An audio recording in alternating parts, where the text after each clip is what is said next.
The Speaker, on behalf of the entire membership of the House of Representatives, offers House Resolution 361, a resolution of tribute offered as a memorial for George W. Manns.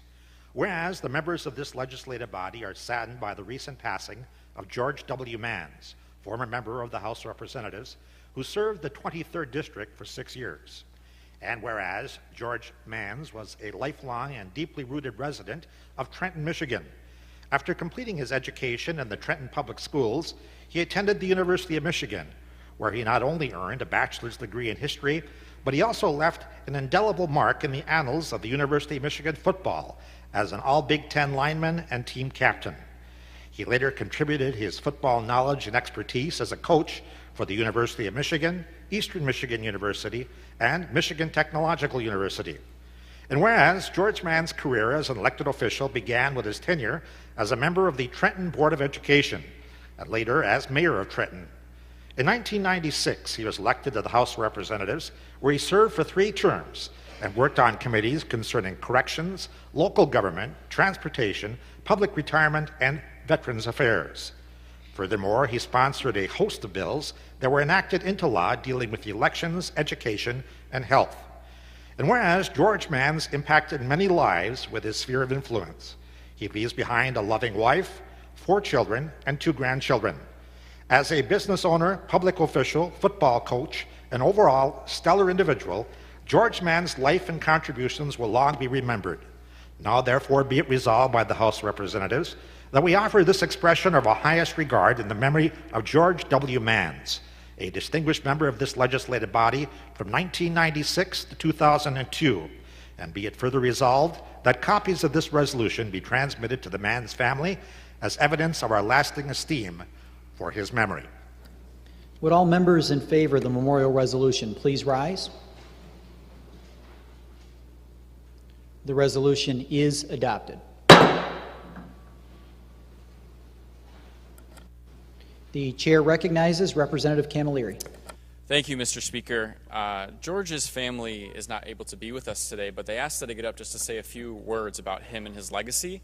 Representative Manns was one of those people that you look up to in public service. He was the guy who spent more time downriver than he did up here in Lansing, and it often was used against him politically. But the people of downriver didn't seem to care because he was spending more time in the classrooms of our kids, he was at public events, and making sure that he was championing our region and doing what he could to protect the people of downriver. One of the coolest things about his legacy that you would have never known unless you asked him was his time at the University of Michigan with the football program. He was recruited by Bump Elliott and later worked under him as an assistant coach. He was the team captain in 1961.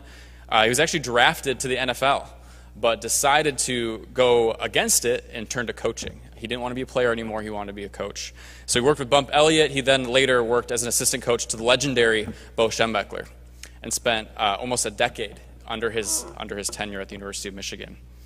After that, he got the head coaching job at Eastern and then later at Michigan Tech, and then decided to turn his time to public service. Ran for school board and mayor, and then later as state representative serving our area. The first time that I met George, I literally knew none of this about him.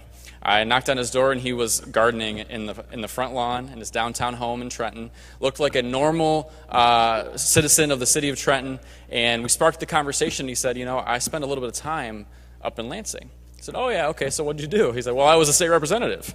And I said, well, it's good to meet you, sir. I'm really appreciative of all the hard work that you've had. And he said, well, son, I got my start in politics a little bit later in life, but I know that since you're out here talking to voters, you're doing exactly what you should be doing and communicating with the residents of the people of downriver. That's the type of person that George was. He wanted to make sure that he was rooted in community, and that's the type of legacy that I know he leaves. Lastly, I did want to mention he also turned his efforts to conservation and making sure that we protect our environment. And so one of his lasting legacies was the International Wildlife Refuge, which is this incredible space in downriver that is actually going to be opening up a visitor center this year. And we're really excited to see people from Canada and the United States coming together to conserve our lands, prepare this part of the region that has been looking for a new way to renew our land after decades of industry spending time here. He was one of the champions that made sure that we were protecting our land and our water. So I really just want to say thank you for honoring his memory. Thank you to the man's family for dedicating their time and their service to this chamber and to the people of the state of Michigan and the people of Downriver. Thank you. Thank you, Representative Camilleri.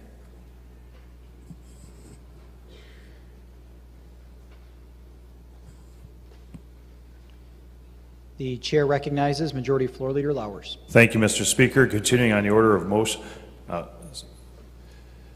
Speaker, I move the House proceed to the order of messages from the Senate. So ordered. To the Speaker of the House of Representatives, dear sir, I herewith transmit to the House House Concurrent Resolution number 34, a concurrent resolution of tribute offered as a memorial for Raymond D. Denzel, former member of the House of Representatives and the Senate. Those in favor of the memorial resolution will please rise. The resolution is adopted.